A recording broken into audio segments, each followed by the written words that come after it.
Most people aren't building a business. They're building a full-time job, and a pretty stressful one at that, because they're literally doing everything, but nothing's working. They've got a Canva logo, an offer that changes every 2 weeks, half-finished funnels, a Google Sheet that's full of random leads that never went anywhere, and they're probably not texting them, calling them, or anything like that. And when nothing's working, it's easy to start blaming the market, the leads, the economy, the ads, the algorithm, anything but yourself. The truth is, none of that is the real problem. The problem is you're missing the actual foundation of a scalable business. And in this video, I'm going to walk you through that foundation piece by piece. How to choose and master a single acquisition channel that drives qualified leads, how to set up a CRM system that tracks, filters, and converts those leads without dropping the ball, how to sell without sounding like a robot, even if you hate sales calls, and finally, what to do after the sales, how to actually scale, automate, and step into the CEO role so you don't burn out. If you want to make your first $10,000 a month, scale to 50K, or even crack $100,000 months, this is how you do it. By the way, my name is Ashton. I'm the founder of Active Solutions, which is a CRM customization service, and we currently service roughly 150 clients. So let's go ahead and dive in. So step number one, finding your acquisition channel. Let's talk about attention, because that's the currency that your business is actually running on. No leads, no calls. No calls, no clients. No clients, no cash. That's the real funnel that nobody's talking about. Now, here's the biggest mistake I see when it comes to actually getting attention: trying to do too much at once. You don't need to master TikTok, Facebook, cold email, and YouTube at the same time. You don't need to test 5 different offers across 6 different platforms. What you need is to master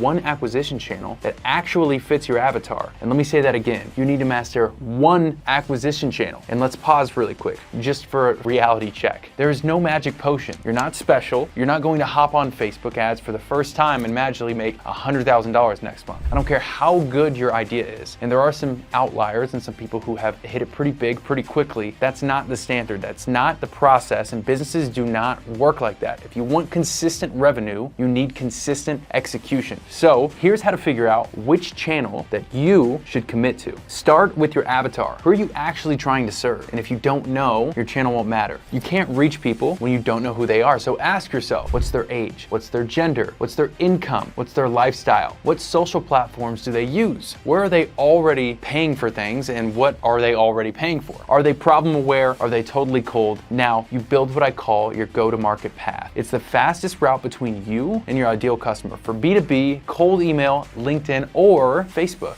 are elite. For coaching and consulting, Instagram and Facebook's all day. For e-com, paid traffic, or influencer UGC is the move. So for me, I personally spent years in Facebook ads. It's fast and it scales very quickly, and it teaches you faster than any other channel. But here's what most people get wrong about Facebook. They obsess over interest targeting. They try to hack the algorithm by stacking and layering a bunch of interests, shrinking audiences, or over-optimizing before they even know if the offer actually works. Then let me break it down to you. So the targeting doesn't actually matter nearly as much as you think. What matters is your creative. That's why I use something called creative-based targeting. So you keep the targeting broad and you let your ad creative do all of the qualifying. So I use something called the 5-second rule. Tattoo this in your brain. If your avatar doesn't immediately know within the first 5 seconds of seeing your ad that your ad is for them, then they're going to scroll, and that's it. That's the game. So how do you fix this? Your ad needs these 3 things: a bold headline that instantly identifies who the ad is for, a visual or video hook that actually gets them to stop scrolling, an offer or outcome that's crystal clear. So here's a couple of examples. Here's a horrible example. Hey guys, in today's video, whatever. And then here's a good version. We help women over 40 lose 10 pounds in 6 weeks guaranteed. So now we're speaking directly to somebody, and now we're giving the algorithm data that it can work with. So if you want to test this properly, don't just test one ad, test 10. Change the hook, change the visual, change the format, collect data. Your creative is your targeting. Remember that. Section 2, your CRM. So now once you crack that code, you'll have leads coming in. Great, except you're still broke. Why?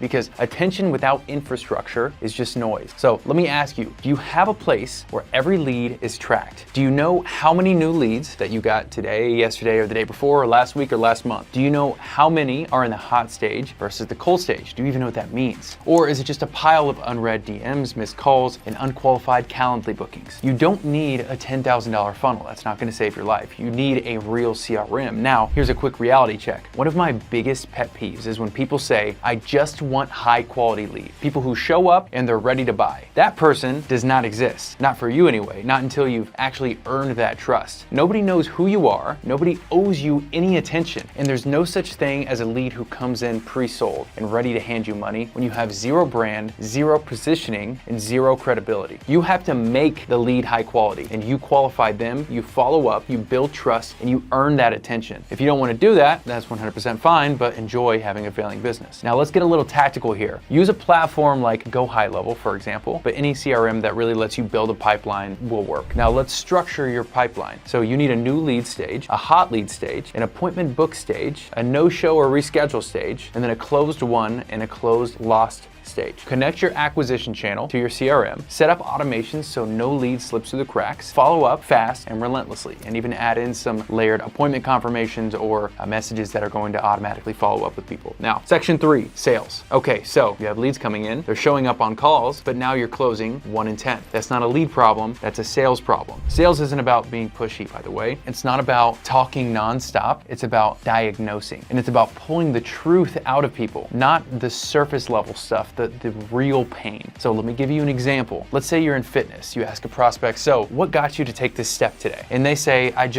can't go out with my friends on the weekend anymore. Now, what do you do next in that situation? You say something like, what do you mean you can't go out with your friends? So you ask a probing question and they go, I don't fit into any of my clothes. I feel gross. I'm embarrassed. I make excuses, etc. Now, that's the real reason. That's why they're on the call. And that's what you sell to. You're not selling a weight loss program anymore. You're helping them feel good in their own skin so that they can enjoy their life again. And you can only uncover that when you slow down and you ask things like, what do you mean by that? Or why now? Or how long has this been going on? Or just why and how in general to get them to expand on their own ideas. Once you get that emotional response, you know exactly what they care about. And now you can frame your offer like it's a tailored solution on a silver platter that's made specifically for them. And then you close the loop and handle objections if you need to. But remember, the goal isn't to close them, it's to help them close themselves. Part 4, the post-sale growth phase. Now, this is the part that most people underestimate. After you start making sales, most people think the hard part's over, and that is very wrong. That was the warm-up. This is where you actually start where you go from a freelancer to a CEO. So what does that look like? It means productizing your fulfillment. It means documenting your processes. It means removing yourself from the daily chaos so that business can breathe without you being in the picture. You can't scale chaos. You can only scale systems. So start by refining your onboarding, build a consistent client welcome flow, pre-record your onboarding videos, automate what you repeat more than twice, and then focus on delivery. Some examples are using templates instead of custom work for every project. Use one primary communication channel like Slack, for example, instead of just texting people back and forth. Batch your fulfillment hours. Start delegating the low leverage stuff. Hire a VA if you need to manage your calendar or your DMs or your emails or wherever you feel you need to offload. Bring on a setter to qualify inbound leads. Train a closer to take sales calls once your script is proven and you can actually close consistently yourself. And more importantly, build a client retention system into your business model. Add support check-ins, create community around your offer upsells or long-term packages. This is how you build not just income, but infrastructure. And at this stage, you go from I work in the business to I build the machine that runs the business. And that's how you earn your time back. That's how you earn leverage. That's how you build something that lasts. And I promise you, the version of you at $100,000 a month is not hustling like the version of you at $10,000 a month, unless you choose to. You'll have more structure, more calm, more clarity, and it all starts by building this foundation the right way. So here's your move. Pick your channel, set up your system, master your sales, and then optimize your delivery and start replacing yourself piece by piece. If you want to do it on your own, you can go ahead and look in the description below. You can join our 100% free school community. We have group calls, mini courses, a full back-end vault that's waiting for you to just dive in there. But if you want some help with everything, then you can book a call with our team below. Appreciate you watching this video. We'll see you in the next one.